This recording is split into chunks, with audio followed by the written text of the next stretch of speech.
जय श्री ओम नमः सिद्धेभ्यः। जय श्री ओम नमः सिद्धेभ्यः। जय श्री ओम नमः सिद्धेभ्यः। नमो अरहन्ताणं नमो सिद्धाणं नमो आयर्याणं नमो उवज्झायाणं नमो लोये सौवसाहूणं जीवमजीवं दौवं जिणवरवसहेण जेण निर्दिष्ठं देविन्दविन्दवन्दं वन्दे तं सौवदा शिरसा। जिस चैतन्य महाहिमगिरि से परिणति के घन टकराते हैं, शुद्ध अतीन्द्रिय आनंद रस की मूसल धारा बरसाते हैं। जो अपने आश्रित परिणति को रत्नत्रय की निधियां देता, वंदन उस चैतन्य राज को जो भव भव के दुख हर लेता। वंदन उस चैतन्य राज को जो भव भव के दुख हर लेता।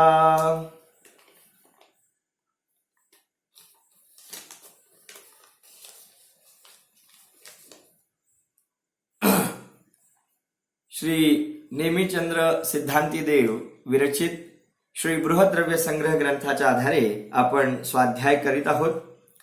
या ग्रंथामध्ये जीव आणि अजीव अशा प्रकारे द्रव्यांचं वर्णन करण्याची प्रतिज्ञा येथे ग्रंथकारांनी केलेली आहे आणि त्यामध्ये जीव द्रव्याचं वर्णन करणारी दुसरी गाथा आणि त्या अंतर्गत येणारे 9 विशेष आपण विस्ताराने अभ्यासले आहेत। आता हे जे 9 विशेष आचार्यांनी आपल्याला सांगितले, इथपर्यंतच्या या दुसऱ्या गाथेपर्यंतच्या भागावरतीच आता सांगितल्याप्रमाणे पंडित रवींद्रजींनी सांगितल्याप्रमाणे येथे एक प्रश्नोत्तरी कार्यक्रम होणार आहे। खूप सोप्या प्रकारचे प्रश्न असतील, 4 ऑप्शन्स असतील, आपल्याला ते सोडवायचे आहेत। आपण अधिकाधिक लोकांनी त्याच्यामध्ये अवश्य भाग घ्यावा, त्याच्यामध्ये आपण अधिकाधिक उत्तर देण्याचा प्रयत्न करावा आणि त्याद्वारे आनंद मिळवावा आणि त्याशिवाय आपल्या ज्ञानामध्ये वृद्धी करून घ्यावी। पहा, अशा धर्मयुक्त किंवा अशा प्रकारच्या पुण्ययुक्त कार्यांमध्ये आपण स्वतःला जाणीवपूर्वक संलग्न केलं पाहिजे। जितकं शक्य होईल तितक्या प्रमाणामध्ये आपण या कार्यांमध्ये उत्साहाने प्रवर्तमान झालं पाहिजे। बरेच दिवस मी हा विषय आपल्याला सांगावं म्हणत होतो की जिथे आपल्याला शक्य आहे, जिथे आपली शक्ती आहे, तिथे आपण उल्हासाने उत्साहाने या धार्मिक कार्यांमध्ये सहभागी होण्याचा यत्न केला पाहिजे। उदाहरणार्थ, आपण स्वाध्याय ऐकता आहात, हीच खूप मोठी गोष्ट आहे, कारण आज इतक्या कषायांनी बरबटलेल्या आणि दुर्व्यसनांमध्ये अडकलेल्या अनेक जीवांना पाहिल्यानंतर हे स्वाध्याय करणारे जीव अगदी खद्योतवत म्हणजे एखाद्या काजव्याप्रमाणे अतिशय दुर्मिळ झालेले आहेत आणि म्हणून सर्वत्र विषय कषायांची चर्चा तर सगळ्यांना ऐकायला मिळते। समयसार ग्रंथामध्ये तर म्हणतात, जीव या विषय भोगांच्या चर्चेमध्ये परस्परांचं आचार्यत्व करतात।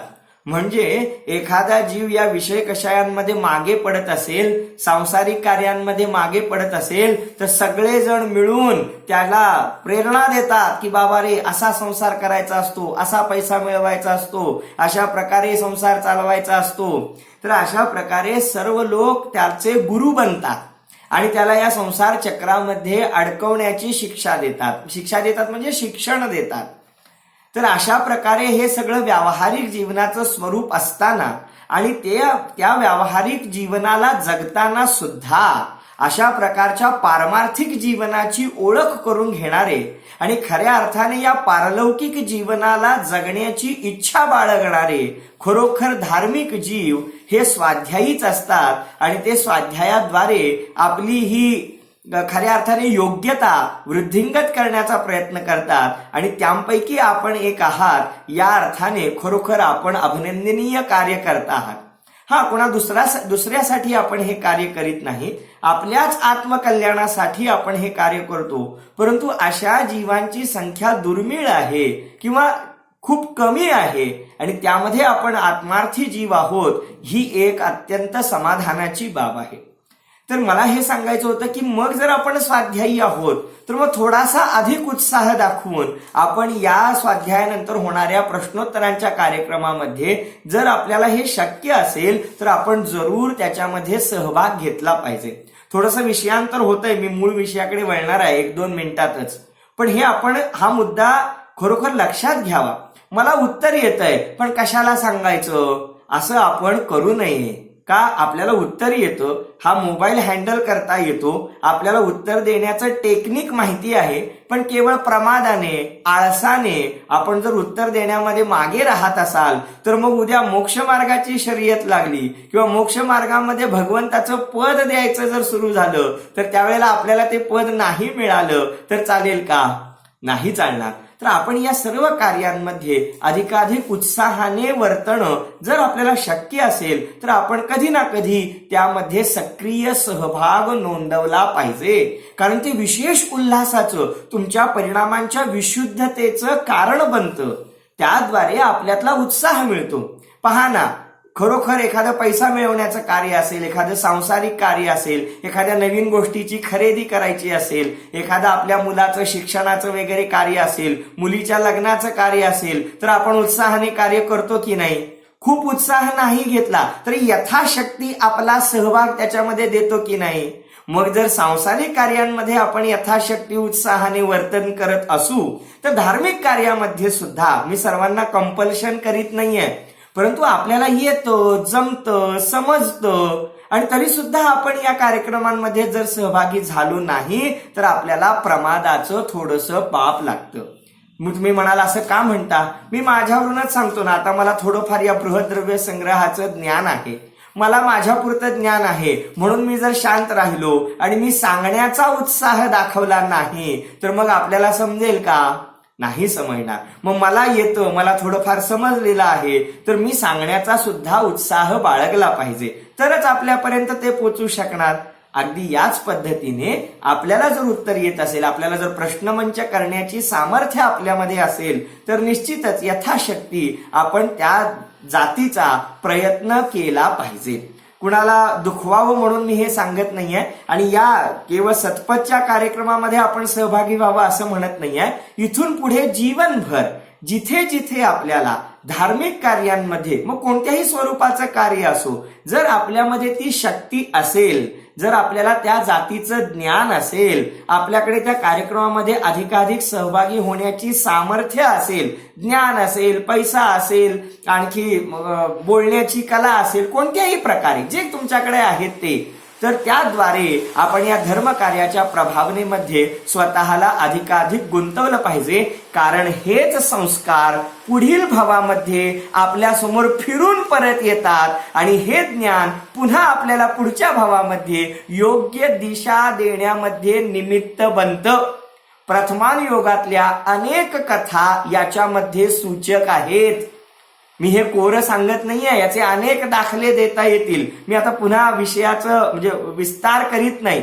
अहो, साध्या एका गवळ्याच्या जीवाने, गुराख्याच्या जीवाने ते शास्त्र हे सत पात्राला म्हणजेच मुनिराजांना दान केलं आणि मग तो अडाणी, निरक्षर, अज्ञानी गुराख्याचा जीव सुद्धा पुढे जाऊन कुंद भगवंतांसारखा महान ज्ञानी जीव बनला की ज्याने पंचपरमागम 84 पाहुडं लिहिली. किती छोटीशी कृती होती, परंतु उत्साहाने केलेल्या या कृतीमुळे त्यांचे पुढे कुंद परमेष्ठी झाले, म्हणजे साधू परमेष्ठी बनले, आचार्य परमेष्ठी बनले आणि त्यांनी स्वतःचं आत्मकल्याण तर केलंच, पण तुमच्या माझ्यासारख्या अनंत जीवांचं कल्याण होईल अशा प्रकारचा मार्ग उभा केला.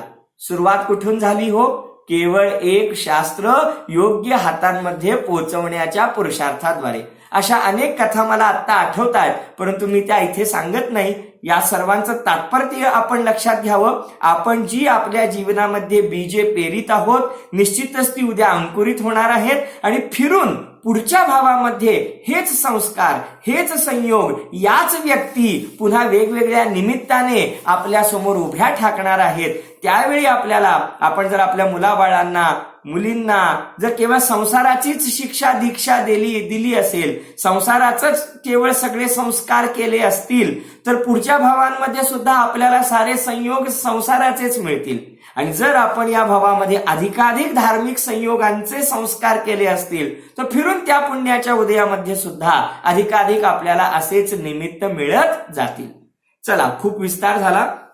आपण सर्वजण सुज्ञ आहात, त्यामुळे निश्चितच मला यातून काय सांगायचं आहे हे आपण नक्कीच ओळखलं असेल. तर आज जी परीक्षा होणार आहे त्याचे मी काही इम्पॉर्टंट प्रश्न सांगणार नाही. तर ती खूप सोपे प्रश्न असतात, तथ्यात्मक असतात आणि त्या 4 उत्तर समोर असल्यामुळे तुम्हाला विचार करायची आवश्यकता नाहीये. त्यांच्यापैकी फक्त योग्य उत्तर निवडायचं काम आपल्याला करायचं आहे. तर जरूर अधिकाधिक लोकांनी यामध्ये सहभागी व्हावं. तर दुसऱ्या गाथेमध्ये आपण जीवद्रव्याच्या या 9 विशेषणांचा बारकाईने विचार केला आणि आता त्यातल्या एकेका विशेषावर पुढची एक गाथा अधिक विस्ताराने प्रकाश टाकणार आहे. आणि त्यामुळे आज आपण तिसऱ्या गाथेला प्रारंभ करूया. आणि तिसरी गाथा जी की त्या जीवद्रव्याच्या पहिल्या विशेषणावर आधारित आहे, जीवो उओ गमो, त्यामधला जीवो म्हणजे जो जगतो तो जीव, या प्रकारे आता ही तिसरी गाथा आपल्याला सांगतात. आपण गाथा पाठ म्हणूया. तिक्काले चदुपाणा इंदिय बलमाऊ आण पाणोय व्यवहारासो जीवो निश्चयनय दोदुचेदना जस. पुन्हा एकदा म्हणतो. तिक्काले चदुपाणा, स्क्रीनवरती दिसते आपल्याला गाथा.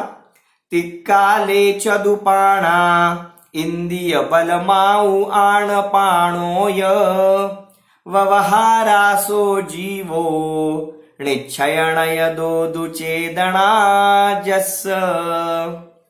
पहा, याचा मराठीमध्ये केलेला पद्यानुवाद आपण येथे पाहूया.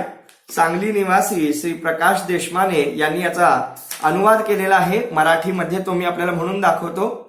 त्रैकाली 4 प्राण, किती सोपा आहे बघा. त्रैकाली 4 प्राण इंद्रिय बल आयुष्य श्वासोश्वास व्यवहारे तो जीव निश्चय नयाने चेतना तयास. पाहता याचा अर्थ समजल्यानंतर मी हा पद्यानुवाद पुन्हा सांगेन. स्क्रीनवरती पाहूया आपण. तिक्काले चदुपाणा, अर्थ, शब्दार्थ पाहूया. आपण काल अर्थ पाहिले होते ना, शब्दार्थ, नयार्थ, मतार्थ, आगमार्थ आणि शेवटचा भावार्थ. तर सध्या आपण काय करत आहोत, पहिला शब्दार्थ पाहतो आहोत. काय दाखवलेलं आहे वरती मूळ गाथेमध्ये पहा. तिक्काले चदुपाणा, तिक्काले म्हणजे त्रिकाले, 3 काळांमध्ये. तिक्काले 3 काळांमध्ये. चदुपाणा म्हणजे चतुः प्राणा, 4 प्राण असतात. 4 प्राण. इंद्रिय म्हणजे इंद्रिय, बल म्हणजे बळ, बलम शब्द आहे. आणि मग आऊ म्हणजे आयु, खाली दिलेला आहे आयुः.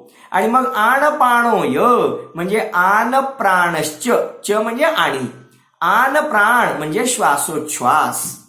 व्यवहारा म्हणजे व्यवहाराने. सो जीवो तो जीव आहे. निश्चय दो म्हणजे निश्चय नयाने. चेतना जस, चेतना म्हणजे चेतना आणि जस म्हणजे ज्याची. आता एक शब्दाचा अर्थ मराठीत सांगतो.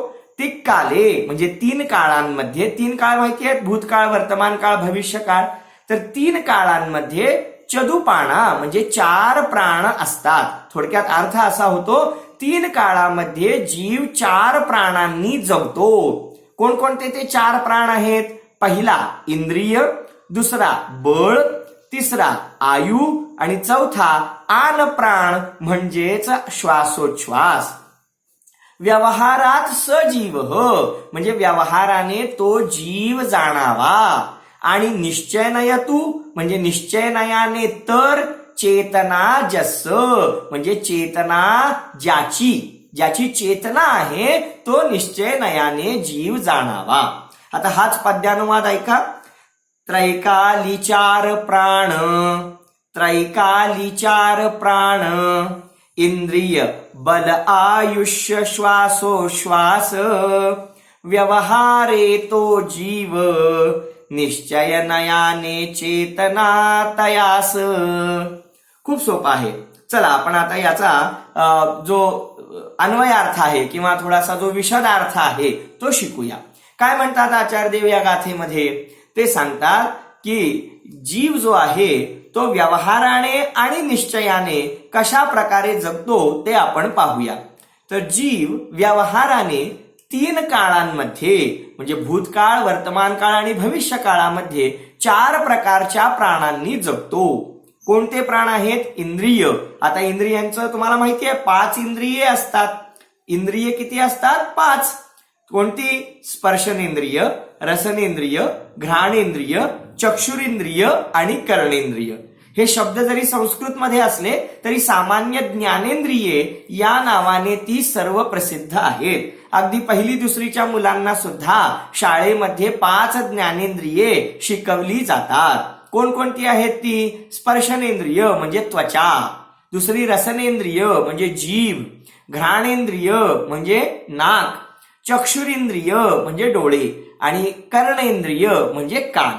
अशा प्रकारे ही 5 ज्ञानेंद्रियेच आपल्या जिनशास्त्रांमध्ये इंद्रिये या नावाने सांगितलेली आहेत. तर ही 5 इंद्रिये काय म्हणतात? व्यवहाराने जीवाचे प्राण आहेत. पुढे बळ. आता बळ किती असतात? तर 3 प्रकारचे बळ असतात. एक मनाचं बळ, मनोबळ, दुसरं वचन बळ म्हणजे शब्दांचं बळ आणि तिसरं काय बळ म्हणजे शरीराचं बळ. अशा प्रकारे मन, वचन आणि काया असे बलाचे 3 प्रकार आहेत. आता आयुष्य हा एक प्राण आहे. याच्याद्वारे जीव जगतो असे इथे आचार्य सांगतात. आणि आन प्राण म्हणजे श्वासोच्छ्वास हा देखील एक प्राण आहे. आता हे सगळे मिळून किती झाले मोजूया आपण. एकूण तर 4 आहेत, कारण तिथं म्हटलंय चतुःप्राणा, चदुपाणा म्हणजे 4 प्रकारचे प्राण आहेत असं इथं म्हटलंय. पण मुख्य रीतीने 4 झाले. पण त्यांचे उपप्रकार पाहिले तर 5 इंद्रिय, 3 बळ, 1 आयुष्य आणि 1 श्वासोच्छ्वास. अशा प्रकारे एकूण किती झाले? 5 अधिक 3 अधिक 1 आणि अधिक 1. अशा प्रकारे 5 आणि 3 8 आणि 1 9 आणि 1 10. अशा प्रकारे एकूण 10 प्राणांनी जीव व्यवहाराने जगतो असे या गाथेमध्ये सांगितले आहे. तुम्ही म्हणाल मग 10 प्राणांनी जगतो तर गाथेमध्ये चतुःप्राणा 4 प्रकारचे प्राण असं का म्हटलं? मी पुन्हा एकदा सांगतो, गाथेमध्ये जागा कमी असते त्यामुळे खूप विस्ताराने सांगता येत नाही. त्यामुळे येथे मुख्य प्रकार सांगितलेले आहेत. मग मुख्य प्रकार किती आहेत प्राणाचे? 4. कोणते? इंद्रिय, बळ, आयुष्य आणि श्वासोच्छ्वास. परंतु त्यांचे जर उपप्रकार पाहिले तर मग सगळे मिळून एकूण 10 प्राण होतात. आता आपण सर्वजण सुज्ञ आहात, ज्येष्ठ आहात, एवढं सांगितल्यानंतर आपल्याला सहजरित्या समजलेलं असेल. तर येथे या गाथेमध्ये पहिल्या चरणामध्ये म्हणजे पहिल्या ओळीमध्ये व्यवहाराने हा जीव तिक्काले म्हणजे 3 काळांमध्ये नेहमी 4 प्रकारच्या प्राणांनी जगतो असे सांगितलेले आहे. पहा ना, जेव्हा श्वासोच्छ्वास, आता याची सामान्य चर्चा तर आपण दुसऱ्या गाथेमध्ये केलेली आहे. येथे आपण विशेष रीतीने चर्चा करणार आहोत. तर हे 10 प्रकारचे जे प्राण आहेत त्या दशप्राणांची आपण सामान्य रीतीने चर्चा करूया. व्यवहाराने जीव या 10 प्राणांनी जगतो असं इथं म्हटलेलं आहे आणि हे आपण पूर्वी पाहिलेलं आहे. आपण जगतो आहोत याचा पुरावा काय? छातीत धडधडतं ना. धडधडतं म्हणजे आमच्या छातीमध्ये जे हृदय आहे त्याचं कंपन होत आहे ना. हा श्वासोच्छ्वास सुरू आहे. याद्वारे आमच्या जगण्याचा हाच आमचा पुरावा. त्याशिवाय आमचं आयुष्य सुरू आहे, अजून आमचं जीवन सुरू आहे, अजून आमचं मरण झालेलं नाही. म्हणजे श्वासोच्छ्वास हे देखील आमच्या जगण्याचं एक प्रतीक आहे, एक लक्षण आहे. आमचं आयुष्य सुरू आहे ते आयुष्य सुद्धा, ते जीवन सुद्धा, ते प्राणरूप आहे, आमच्या जगण्याचं लक्षण आहे. अजूनही आमचं शरीर काम करतं, शरीरामध्ये अजूनही ही सचेतनपणा अजूनही दिसतो, डोळ्यांमध्ये ठराविक प्रकारचं तेज दिसतं. अशा प्रकारे या शरीराचं हलनचलन होतं. बघा, मृत शरीराचं हलनचलन होत नाही, तो मुर्दा किंवा ती डेड बॉडी तशीच पडून असते. तर हे शरीर हलनचलन करतं, म्हणजे शरीरामध्ये बळ आहे, ते सुद्धा आमच्या जगण्याचं सूचक आहे. एखादा माणूस बोलतो आहे, याचा अर्थ त्याचं बोलणं हे त्याच्या जगण्याचं सूचक आहे, कारण मृत शरीर तर बोलण्याचा उद्यम करीत नाही. म्हणजे शरीराचं बळ, शरीराची हालचाल, वचन विकल्प म्हणजे शब्दांचा उच्चार हे सुद्धा प्राणांचे निदर्शकच आहेत. याशिवाय मनोबळ, मनामध्ये देखील बळ आहे, ते सुद्धा या प्राणांमध्येच सांगितलेलं आहे. तर यासोबतच 5 इंद्रिय म्हणजे स्पर्शनेंद्रिय, हे स्पर्शनेंद्रिय, रसनेंद्रिय, जीभ, घ्राणेंद्रिय, नाक, चक्षुरेंद्रिय, डोळे आणि कर्णेंद्रिय म्हणजे कान. तर ही जी 5 इंद्रिय आहेत, इथेच आहेत 5 इंद्रिय. त्वचा तर सगळीकडेच आहे, परंतु पाठशाळेमध्ये आम्ही शिकवताना कसं शिकवतो, हे स्पर्शनेंद्रिय इथं टच होतो ना, स्पर्शनेंद्रिय, रसनेंद्रिय, घ्राणेंद्रिय, चक्षुरेंद्रिय आणि कर्णेंद्रिय. पहा, मगाशी मी म्हणालो की शाळेमध्ये सुद्धा ही ज्ञानेंद्रिय शिकवली जातात, परंतु जिनदर्शनाची अद्भुत महिमा पहा. जे नवीन लोक यामध्ये जॉईन झाले असतील त्यांना तर हे ऐकून खूप आनंद होईल. काय ऐकून? की जैन धर्मामध्ये या 5 इंद्रियांचा क्रम असाच सांगितला आहे, त्यांचा क्रम बदलता येत नाही. म्हणजे पहिल्यांदा स्पर्शनेंद्रियच, मग रसनेंद्रिय, त्यानंतर घ्राणेंद्रिय, मग चक्षुरेंद्रिय आणि शेवटी कर्णेंद्रिय, असा क्रम का सांगितला? याचं वैज्ञानिक कारण आहे. आणि ते कारण असं आहे, जर जीव एकेंद्रिय असेल, म्हणजे जर जीव एकेंद्रिय शरीरात असेल, हीन पर्यायीमध्ये असेल, जर त्याला एकच इंद्रिय उपलब्ध असेल, तर तो स्पर्शनेंद्रियवालाच असतो. आणि जर त्याला तो 2 इंद्रियवाला असेल, जर जीवाला 2 इंद्रिय प्राप्त झाली असतील, तर त्याला स्पर्शनेंद्रिय आणि रसनेंद्रिय ही 2च इंद्रिये असतात. लक्षात आलं का? आता कसं सांगू, आपण सर्वजण 5 इंद्रिय जीव आहोत, हे तर आपल्याला कळतच आहे, कारण आपल्याला 5ही इंद्रिय आहेत, होय की नाही. परंतु जे एकेंद्रिय जीव आहेत, उदाहरणार्थ अग्नी हा एकेंद्रिय जीव आहे, पृथ्वी कायिक हा सुद्धा एकेंद्रिय जीव आहे, पाणी हा सुद्धा एकेंद्रिय जीव आहे. बोला, वनस्पती हा एकेंद्रिय जीव आहे, कारण वनस्पतींना डोळे नाही आहेत, वनस्पतींना कान नाही आहेत, वनस्पतींना जीभ नाही आहे. तर वनस्पती या एकेंद्रिय जीव आहेत, म्हणजे स्पर्शनेंद्रिय हे एकच इंद्रिय आहे त्यांना. जी अळी असते ना, अळी, तर तिला 2 इंद्रिय असतात, स्पर्शनेंद्रिय आणि रसनेंद्रिय हे 2 असतात. जी मुंगी असते, मुंगी, त्या मुंगीला 3 इंद्रिय असतात, स्पर्शनेंद्रिय, रसनेंद्रिय आणि घ्राणेंद्रिय. आणि जो भुंगा असतो, भुंगा, त्या भुंग्याला 4 इंद्रिय असतात, म्हणजे स्पर्शनेंद्रिय, रसनेंद्रिय, घ्राणेंद्रिय आणि चक्षुरेंद्रिय. याचा अर्थ काय? यातून मला हे सांगायचं होतं की एखादा जीव 3 इंद्रिय असेल, तर त्याला या 5 इंद्रियांपैकी कोणतीही 3 इंद्रिय असतात असं नाही बरं. म्हणजे त्या 3 इंद्रिय जीवाला स्पर्शनेंद्रिय असतं, चक्षुरेंद्रिय असतं आणि कर्णेंद्रिय असतं. कोणतीही 3 इंद्रिय झाली की झालं असं नाही. म्हणजे क्रमानेच इंद्रियांची प्राप्ती होते. एकेंद्रिय जीव असेल तर त्याला एक स्पर्शनेंद्रियच असणार, टच. जर 2 इंद्रिय जीव असेल तर त्याला स्पर्शनेंद्रिय आणि रसनेंद्रिय ही 2च इंद्रिय असणार. त्याला स्पर्शनेंद्रिय आणि कर्णेंद्रिय अशी 2 इंद्रिय मिळाली असं होत नाही. त्याच्या पुढे 3 इंद्रिय जीव असेल तर त्याला त्वचा, जीभ आणि नाक अशी 3 इंद्रिय असणार.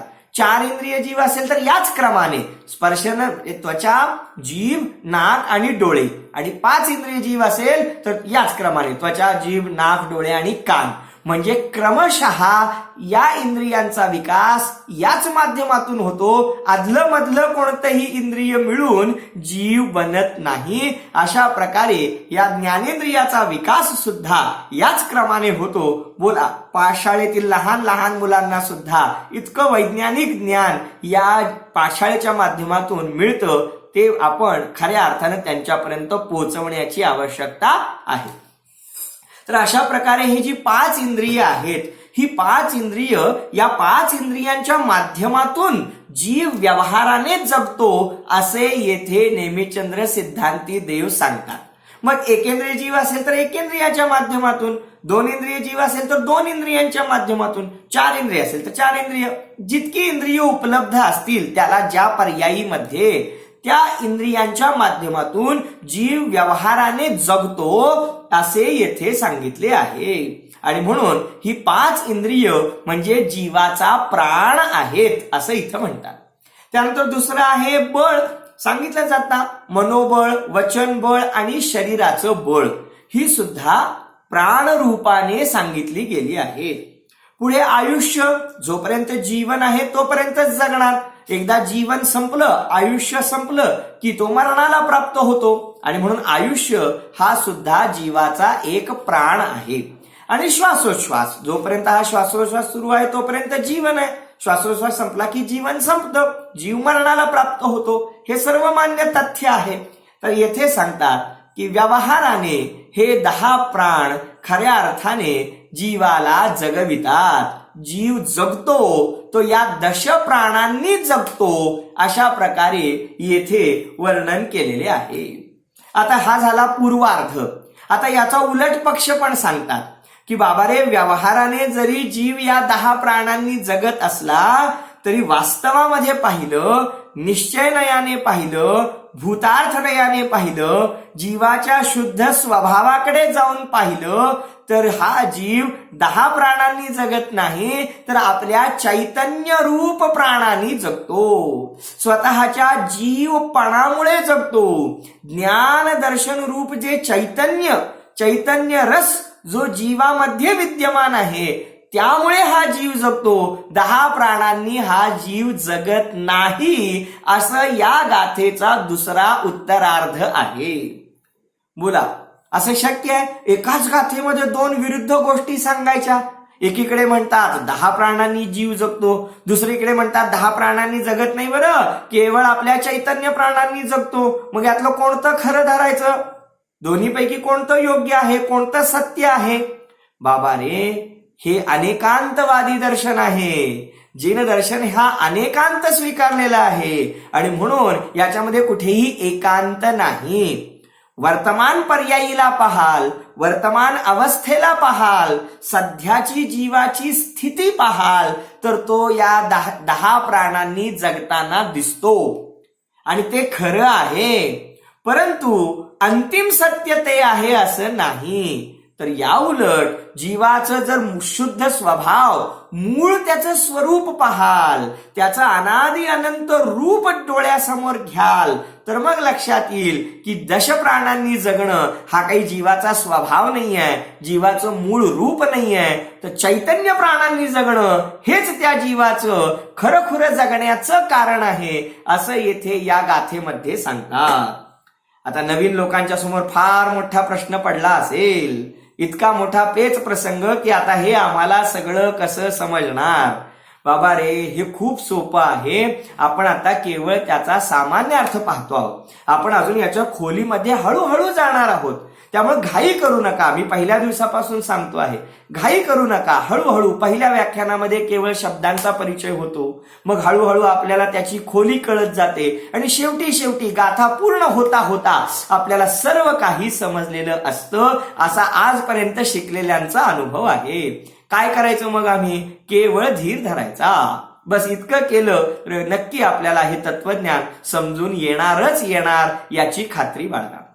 चला, तर मग आपण काय पाहिलं? आचार्य देव काय विरोधाभास सांगणारं कथन करताहेत की जे आम्हाला विचित्र वाटतं आहे. की हा आत्मा 10 प्राणांनी जगतो हेही खरं आहे, आणि 10 प्राणांनी न जगता आपल्या चैतन्य प्राणांनी जगतो हेही खरं आहे. मग यातलं कोणतं सत्य धरायचं? तर दोन्ही सत्य आहेत. कसं काय? उत्तर, याचं उत्तर असं आहे की लौकिक अर्थाने लौकिक व्यवहारामध्ये एखादा माणूस जगतो आहे की निधन पावलेला आहे याची परीक्षा कशाद्वारे केली जाते ही चर्चा आपण केलेली आहे. तर त्याची परीक्षा केली जाते त्याच्या नाडीच्या ठोक्यांवर, श्वासोच्छवासावर, डोळ्यातील तेजावर. पहा ना, डॉक्टर जेव्हा तपासतात एखादा व्यक्ती जिवंत आहे की मृत आहे तेव्हा हीच सगळी लक्षणं पाहतात. छातीचे ठोके तपासतात. म्हणजे हे सर्व व्यवहार प्राण आहेत. यांची जर सत्ता त्यांना जाणवली तर ते म्हणतात नाही, अजून श्वास बाकी आहे, अजून जीवन बाकी आहे. आणि जर हे सगळी लक्षणं त्यांना दिसली नाही तर ते लगेच डेथ सर्टिफिकेट बनवतात, म्हणजे हा व्यक्ती मृत आहे असं घोषित करतात. म्हणजे हा जीवात्मा या दशप्राणांनी जगतो हे कुठेतरी सत्य आहे. कारण सगळं जग, सगळा व्यवहार हा याच द्वारे सुरू आहे. बोला बोलू नये असं, परंतु मग जर बोलणं चालणं बंद झालं, श्वासोच्छ्वास बंद झाला, ठोके दिसेनासे झाले किंवा जाणवेनासे झाले, आमची हालचाल बंद पडली, आम्ही बोलणं बंद केलं, तर बोला कोण हे शरीर घरात ठेवून घेणार आहे? कोणी ठेवून घेईल का? जे आमच्यावरती जीवापाड प्रेम करणारे हे परिवारजन आम्हाला घरामध्ये ठेवणार नाहीत, म्हणजेच या शरीराला आपल्या घरामध्ये ठेवणार नाहीत. त्याचं यथायोग्य काय करतील? दहन इत्यादी पुढच्या यथोचित क्रिया करतील. का करतील? कारणच हे आहे की हा चैतन्य रूप आत्मा जो खऱ्या अर्थाने सुखदुःखाला भोगणारा आहे, जाणणारा पाहणारा आहे, प्रतिसाद देणारा आहे, या शरीराच्या संचालनामध्ये कुठेतरी निमित्त आहे, ज्याच्या इच्छेच्या निमित्ताने कदाचित या शरीराच्या क्रिया घडतात. करता नाहीये बरं, आत्मा शरीराच्या क्रियांचा करता नाहीये, परंतु त्याच्या इच्छेच्या निमित्ताने या क्रिया घडतात. उदाहरणार्थ हे शरीर आता मी बोलताना अशा प्रकारे हातवारे करताना दिसतं, मी बोलतो आहे, ते शब्द तुम्हाला ऐकू येत आहेत. बोला, हे सर्व काम शरीर करत आहे, पण आपोआप नाही करत आहे. हा जो मी जीवात्मा या शरीरामध्ये वास करतो आहे, मला हे सर्व आपल्याला सांगण्याची इच्छा होते आहे, आणि त्यावेळेला मी जीवात्मा या माझ्या इच्छेच्या निमित्ताने हे असे हातवारे होत आहेत, हे असे शब्द बाहेर पडत आहेत, आणि माझ्या या इच्छेच्या निमित्ताने या शरीराच्या क्रिया घडत आहेत. मग ही जी अशा प्रकारे आत्म्याची आणि शरीराची काही काळापुरती एकमेक झालेली अवस्था आहे. काही काळापुरती म्हटलं हो, जन्मापासून मरेपर्यंत. अशा प्रकारे काही काळ एकरूप झालेली, काही काळ संयोगामध्ये आलेली ही जी अवस्था आहे, या अवस्थेचं जगणं, या अवस्थेचं टिकणं हे या 10 प्राणांवर अवलंबून आहे.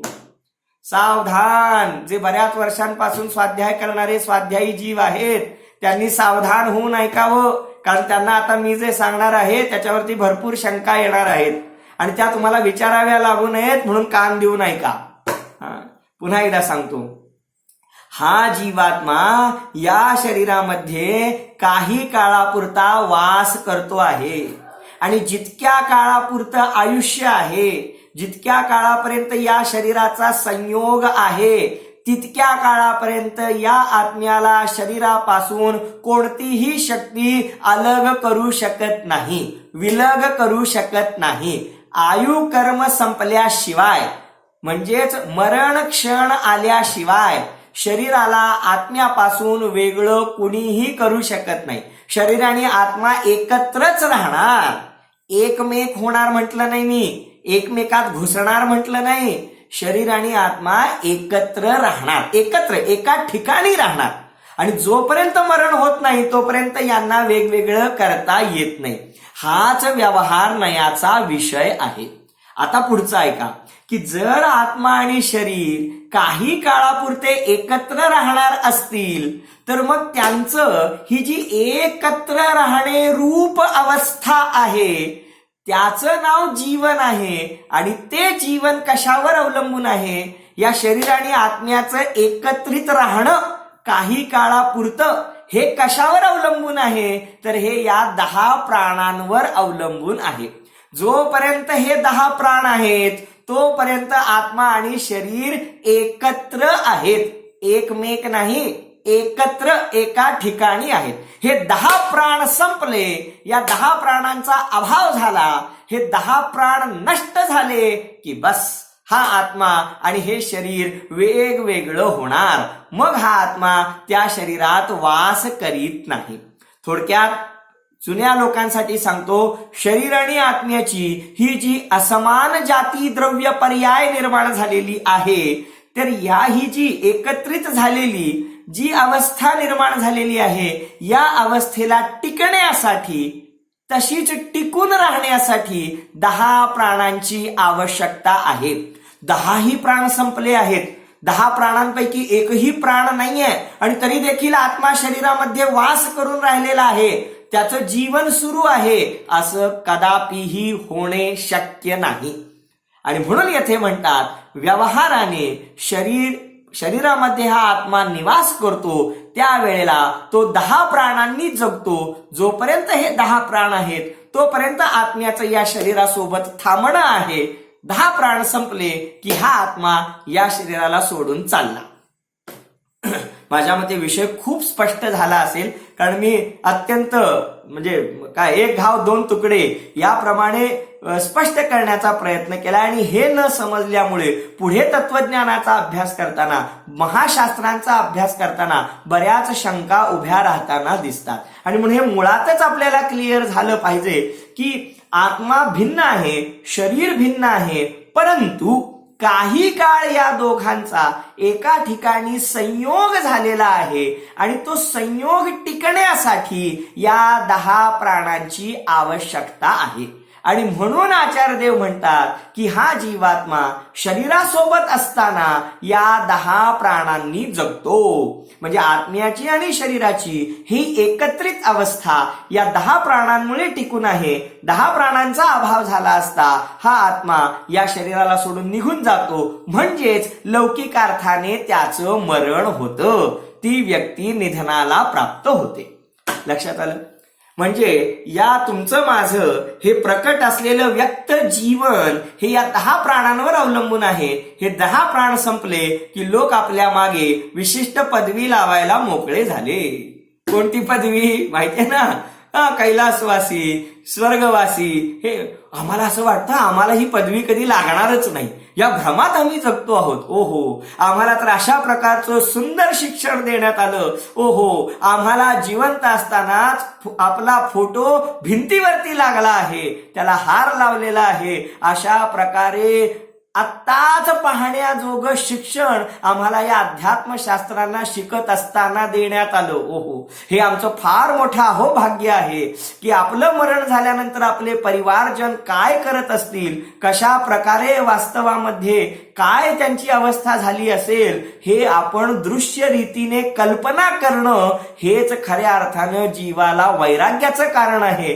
खऱ्या अर्थानं या संसारामधली बेहोशी नष्ट करण्याचं कारण आहे. आणि म्हणून तसा कधी कधी पुरुषार्थ करणं हे खऱ्या अर्थानं हे आपलं मुमुक्षु जीवाचं, मोक्षार्थी जीवाचं खऱ्या अर्थानं कर्तव्य आहे. आणि अशा प्रकारचं शिक्षण, अशा प्रकारचं हे बाळकडू आपल्याला या तत्वज्ञानाच्या माध्यमातून आम्हाला प्राप्त झालं. आणि म्हणून खरोखर आम्ही स्वतःच अभिनंदन करतो, खरोखर. कारण या तत्वज्ञानाशिवाय प्रत्येक क्षणाला भाव मरण आहे, प्रत्येक क्षणाला अनंत आकुलता आहे. परंतु आम्हाला जर खऱ्या अर्थानं जगण्याचा सुद्धा आनंद लुटायचा असेल, काय म्हणतो आहे, या जगण्याचा सुद्धा खऱ्या अर्थानं आनंद लुटायचा असेल तर या तत्वज्ञानाला शिकून घेतलं पाहिजे. म्हणजे आम्ही मरणाला तर जिंकूच, पण जीवनातला प्रत्येक क्षण सुद्धा आम्ही खऱ्या अर्थानं मुक्तपणाने जगू शकू, यासाठी कुठेतरी हे तत्वज्ञान आम्हाला दिशा प्रदान करतं. आणि म्हणून ते प्रत्येकापर्यंत पोहोचलं पाहिजे.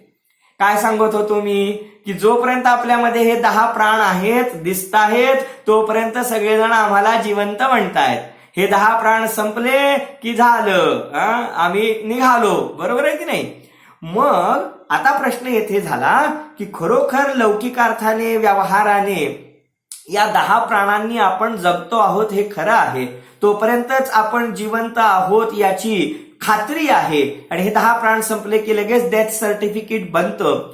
प्रश्न असा आहे की काय या 10 प्राणांचा अभाव झाल्यानंतर, या सगळ्या लोकांनी आम्हाला मृत घोषित केल्यानंतर, मग या शरीरातून बाहेर पडल्यानंतर खरोखर हा आत्मा मरण झालं म्हणजे सदा काळासाठी नष्ट होऊन जातो? काय या आत्म्याचं अस्तित्वच उरत नाही? काय या आत्म्याचं अस्तित्व राहतं? मग जर या आत्म्याचं अस्तित्व राहत असेल, काळजीपूर्वक ऐका, जर मरणानंतर सुद्धा आत्म्याचं अस्तित्व राहत असेल, तर मग ते कशाच्या आधारे राहतं? कारण 10 प्राण तर संपून गेले, श्वासोश्वास संपला, आयुष्य संपलं, मन वचन काय तर शरीरामध्येच राहिले, आणि 5 इंद्रिय तर शरीरामध्येच राहिली, त्याला तर जाळून टाकणार आहेत. मग आपण तर शिल्लक आहोत. तो चैतन्यमय पदार्थ जीवात्मा तो काही मेला नाही, तो दुसरीकडे जातो. तर मग त्या वेळेला जर या 10 प्राणांचा अभाव झाला तरी सुद्धा आत्म्याचं अस्तित्व टिकून आहे, तर ते कशावर आहे? तर येथे सांगतात ते 10 प्राणांवर अवलंबून नाही, तर त्या 10 प्राणांपेक्षा वेगळा असा एक चैतन्य रस तो जीवामध्ये विद्यमान आहे. चैतन्य शक्ती ती जीवामध्ये विद्यमान आहे की त्यामुळे हा जीव शरीरामध्ये राहो अथवा न राहो, शरीरामध्ये राहो, शरीराचा त्याग करून बाहेर पडो, दुसऱ्या शरीरामध्ये जावो, कदाचित पुरुषार्थाने सर्व शरीरांचा अभाव करून अशरीरी दशा प्राप्त करून घेवो, त्यावेळी सुद्धा हा आत्मा नष्ट होत नाही. 10 प्राणांशिवाय सुद्धा हा आत्मा अशरीरी अवस्थेमध्ये सुद्धा अनंत काळ अनंत काळ अनंत अनंत अनंत आनंदाचं वेदन करीत अनंत काळापर्यंत अस्तित्ववान राहतो, जगत राहतो. ओहो, अशी जी अद्भुत सामर्थ्य या जीवामध्ये शरीराशिवाय विद्यमान आहे, वास्तवामध्ये त्याचंच नाव हा चैतन्य प्राण आहे. आणि येथे या गाथेमध्ये आचार्यदेव सांगतात की चैतन्य प्राणाद्वारे हा जीवात्मा अनादि अनंत काळ जगत राहतो. बघा, आचार्यांची किती अद्भुत महिमा आहे, आपल्यावरती अनंत कृपा आहे की ते आपल्याला या लौकिक जीवनाला टिकवणारे 10 प्राण सुद्धा सांगतात. आणि त्यासोबतच आपल्याला आपल्या या 10 प्राणांशिवाय आपलं अस्तित्व टिकवण्यामध्ये कारण जो मूळ प्राण, जो चैतन्य प्राण, ज्ञान दर्शनाची शक्ती, त्याची देखील ओळख करून देतात. आणि म्हणतात, बाबा रे, तुझं अनादि अनंत अस्तित्व जर तू पाहिलंस, तुझं जर सर्वांग संपूर्ण अस्तित्व जर तू पाहिलंस, तर ते या चैतन्य प्राणावर अवलंबून आहे. आणि तू तुझं जन्मापासून मरेपर्यंतचं तात्कालिक जीवन पाहिलंस, शरीरासोबत एका शरीरासोबतचं जीवन पाहिलंस, तर मग ते लौकिक अर्थाने या 10 प्राणांनी ते टिकतं हे सुद्धा खरं आहे. किती सुंदर आहे, किती समजून घेण्यायोग्य आहे. यामध्ये न समजण्यासारखं काय आहे हेच मला समजत नाही. म्हणजे यामध्ये काय न कळण्यासारखं आहे? मी तुम्हाला विचारतो ना, जीव कशामुळे जगतो? आपलं काय मत आहे? जीव कशामुळे जगतो? 10 प्राणांनी जगतो की चैतन्य प्राणांनी जगतो? येथे म्हणतात दोन्हीद्वारे जगतो. जोपर्यंत संसारी आहे, पर्यायवान आहे, शरीर सहित आहे, तोपर्यंत तो कशाने जगतो? या 10 प्राणांनी जगतो. आणि त्याच वेळेला या आत्म्याची अशी योग्यता आहे की तो या 10 प्राणांशिवाय स्वतःच्या चैतन्य प्राणांनी जगतो. तर त्या चैतन्य प्राणांनी कसं जगायचं, या 10 प्राणांचं काय जीवनामध्ये स्थान आहे, याची यथायोग्य चर्चा आपण पुढच्या व्याख्यानामध्ये करूया. तोपर्यंत आपण या तत्वज्ञानाचा आनंद घेऊया, या तत्वज्ञानाद्वारे निराकुल राहण्याची साधना करूया. यामध्येच आपल्याला पुरुषार्थ गवसेल, त्याद्वारे आपलं जीवन सुखमय होईल. ओम नमः. खूप सुंदर आणि मार्मिक चर्चा इथे झालेली आहे. आणि आज आपण आता ज्याची वाट बघत होतो तो ऑनलाईन सतपथ प्रश्नमंच प्रतियोगिता आपल्या मधात सुरू होत आहे. त्याचे जे नियम आहेत ते मी तुमच्या बरोबर शेअर करतोय, जे की स्क्रीनवर आता तुम्हाला दिसतील. मला वाटतं सर्वांना हे स्क्रीनवर दिसत आहे.